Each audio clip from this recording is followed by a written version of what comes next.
Welcome to the 9th Annual Pete Hegener Leadership Awards, presented by Bank of America. Now, here's a look at this year's nominees.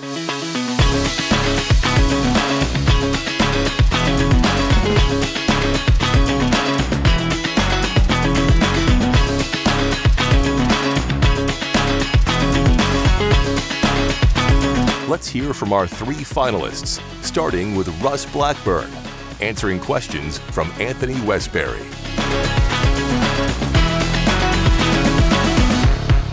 As you may know, the Hegener Award is presented every year to someone who best exemplifies some of the qualities that Mr. Hegener possessed in great measure. And these include being a visionary, offering inspiration to others, being a trusted member of the community, having an impact on economic growth and job creation. So first of all, provide examples of how you've positively contributed to growing our community, advancing job creation, economic vitality, and/or small business growth on the Treasure Coast. So in 2018, the city was presented with probably one of the biggest opportunities we've ever had and will have. The realtors who were representing tradition land came to the city and said, we've tried to sell this 1,200-acre parcel that's known as the Jobs Corridor, and we've not been successful.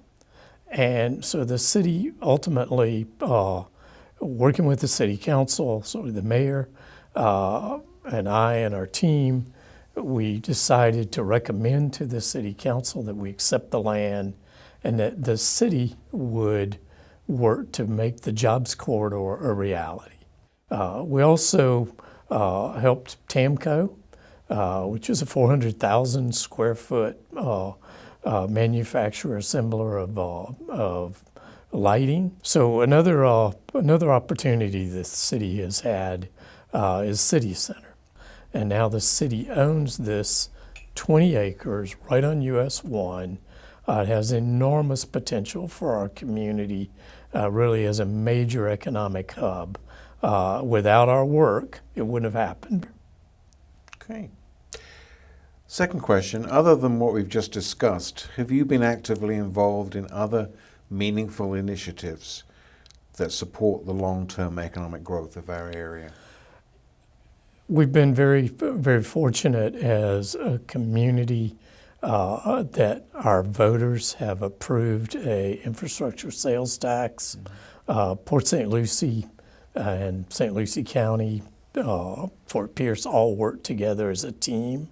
Port St. Lucie had one of the stronger communications groups, and so we really kind of helped to establish a lot of the pattern of how we would communicate to the community on that issue. It passed overwhelmingly. In previous attempts it had failed, and it's making a difference throughout our county. Mm-hmm. Share your values and how they, with your leadership style, have positively influenced your organization's potential and its impact on our community. And so for me, I've always strongly believed that your foundation for either an individual or for an organization are your values. And so my values that I try to impart and try to help people in our organization understand are important are that you start with integrity. You have to have vision. You really need to know where you want to go and that there's something better for you out there. You have to set goals and objectives. You have to have teamwork, meaning working with partners, and that's a theme that you'll hear in economic development. You have to work with partners. You have to communicate, and we've seen that value in all of the things we've done as a city over the last 6-7 years. And you have to follow through because people need to know they can trust you to get things done. Who was a key mentor in your life, and how did they inspire you? And looking forward, how do you pay it forward and inspire those you encounter on a daily basis? So I can't tell you one key mentor, but I will focus on a couple. My grandmother, wonderful person. She was a widow, worked full time, and was very active in addition to just the difficulties of getting along as a single woman who had lost her husband. Then I was very fortunate. The first city manager that I worked with was a true servant leader. He was a very good manager and leader of the organization, but he was also involved in community activities. He really tried to teach me as a young manager how important those values are and how they make a difference in whether you'll be successful or not.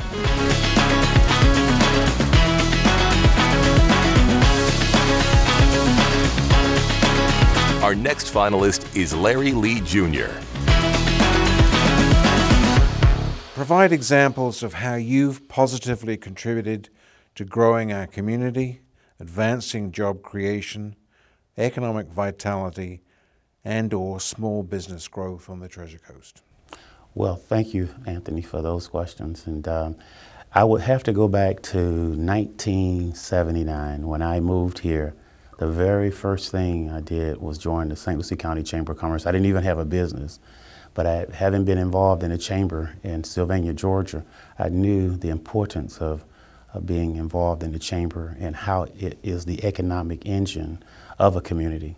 And then from the chamber, I got involved over at Indiana State College, which was my second job after teaching school at my alma mater. And I became the Treasure Coast coordinator of the Summer Youth Job Training Program, where we train kids. We taught them economic careers. We talked to them about how to go on interviews, and then we matched them with the employers. As a matter of fact, some of the young people that I placed on jobs back there are still in those jobs now, and they're now parents, and that's actually grandparents. So that's been very rewarding for me, and some of the things that I've done there.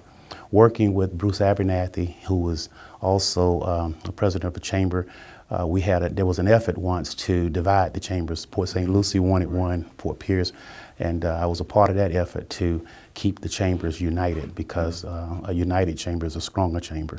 The one I'm most proud of is when I was in the legislature, I was approached by Buddy Emerson, who was the fire chief, and at the time, St. Lucie County could only borrow $1 million in any fiscal year.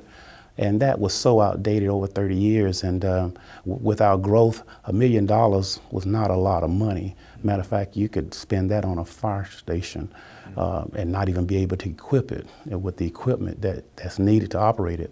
And so with our rapid growth, we needed more fire protection, and without those fire stations and that fire equipment, we couldn't have these communities like St. Lucie West, Tradition, and others that are popping up. So I sponsored a bill to allow, rather than a limit, a specific dollar amount, that it would be a percentage. And we were able to get that budget, that bill passed. And even over at Indiana State College, I work strongly with Indiana State College. One thing that I champion is the workforce building that's being built there now. I was the one that filed that initial bill to get funding for that, about $2 million. And then after that, we got $5 million to get it going. And so I rode by there yesterday, and it's nice to see that building is out of the ground now, about ready to be open. The highwayman, the famous highwayman, I had this vision to create a highwayman museum. So I sponsored a bill called the Highwayman Museum and African American Culture Center. And so now I'm working with a group of people to get the Highwayman Museum. We got the museum. The city gave us the old Jackie Cannon building. Okay. Share your values, if you will, and how they, with your leadership style, have positively influenced your organization's potential and its impact in the community. Well, being a former football player, football taught me so much about how to operate as a team. And if you look at the great football teams where they had one superstar, there are not many who ever won the Super Bowl. So I find that it's a team effort, and I found great success in building a team I had never held a political office, and when I ran for the state legislature, it was that team that put me there. When I started my state farm business and provided job opportunities for my employees, it was a team of people that put me there, and it's a team of people that keeps me there. My philanthropic efforts with the Lighthouse Foundation and Restoring the Village Initiative, there are hundreds of people that show up and help with that initiative. And I believe that when we pool our resources and we work as a team, we could do some amazing things. And that's what I'm trying to do, or not what I'm trying to do, but actually what I'm doing in the Lincoln Park area right now. And even downtown Fort Pierce, I had 25 people donate $5,000, and we started what we call Fort Pierce Investors. And we had Mike Brown of Harbor Federal Bank, Vernon Smith of Riverside Bank. We had the two big citrus families. We had the two big real estate families, the big law firm. It was a most diverse group, black, white, male, female, Democrat, and conservative, and nothing like that has ever been done. And then we started buying property. And then people started looking back at downtown. So we feel that we were the catalyst to get downtown moving again, and it was called Fort Pierce Investors. And then also, you may remember I was one of the co-founders of the Fort Pierce Jazz Society, and we actually took an old lodge and turned it into a jazz club down there. And we were getting people to come back downtown Fort Pierce. So I feel real good about what we did downtown Fort Pierce to help get it going again. Mm-hmm. And of course, creating jobs in the process. Yeah. Who was a key mentor in your life?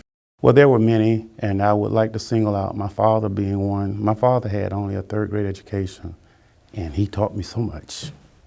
And then there was Hayward Finn and Bud Adams. I mentioned earlier Mike Brown Sr. And it's just so, and even go back to my college days, there's so many people that it's hard for me to single out one, but I've had some tremendous mentors.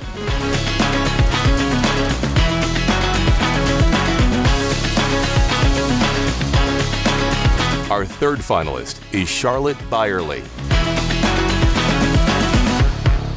So I've been in the tourism role here in St. Lucie County for over 14 years now. So when I first started, I feel like it was somewhat in its infancy, and we have seen major growth. And my role primarily is to market St. Lucie County and the Treasure Coast at times as a tourist destination. So we track a ton of performance measures and ways that we are successfully marketing the area, and we have seen those numbers increase twofold, threefold, fourfold in those many years. We also tracked the economic impact of tourism.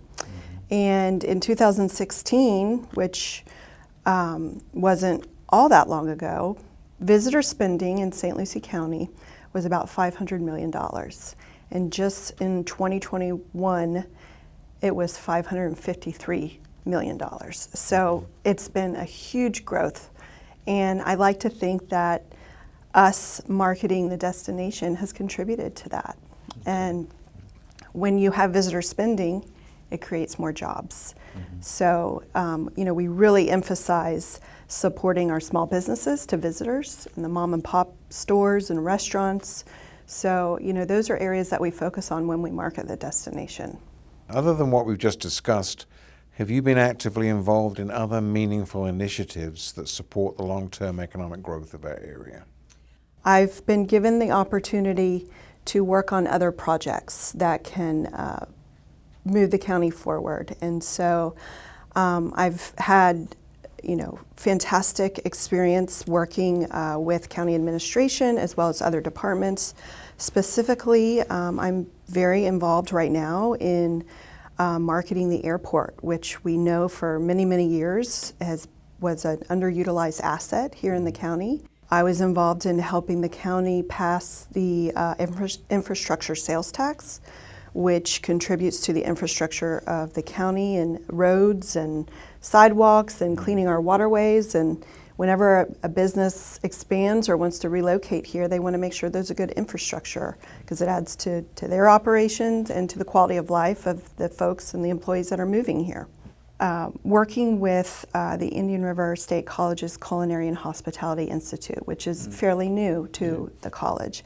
But I was asked to sit on the advisory board, which I was 100% willing to do. But being able to interact one-on-one with some of the students going through, whether it's culinary or hospitality. Another one too is our collaboration with the two counties to the north and south of us, Indian River County and Martin County.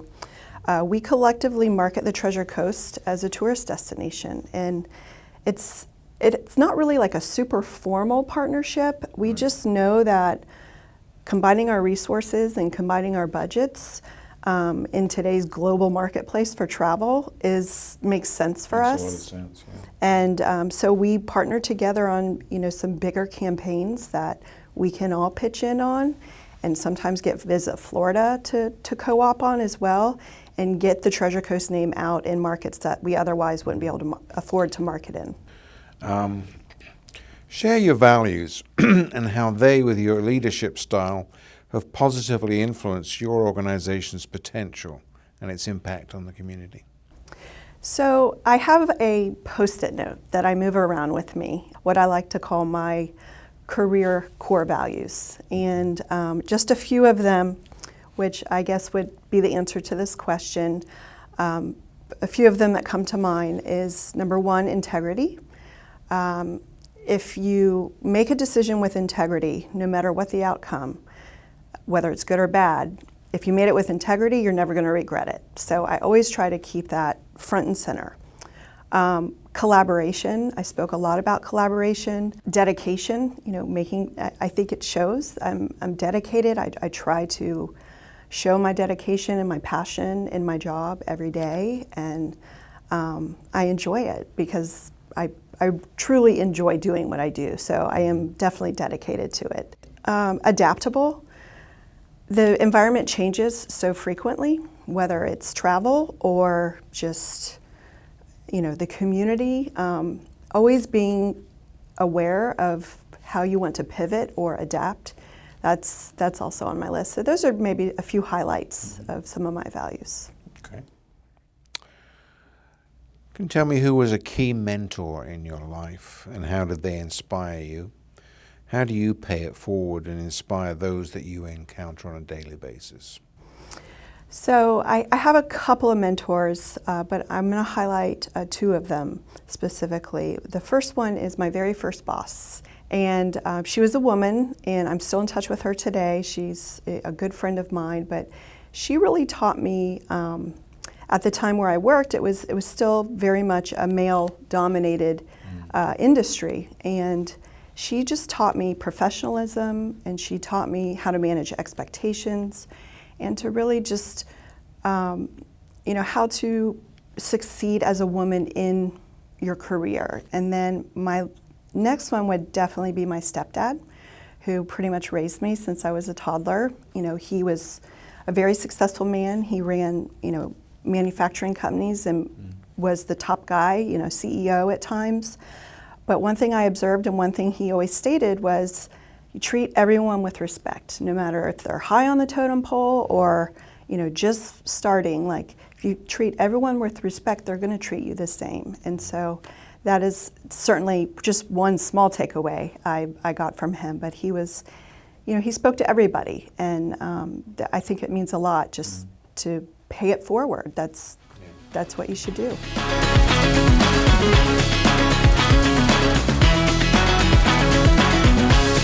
Congratulations to all of the nominees and finalists of this year's Leadership Awards.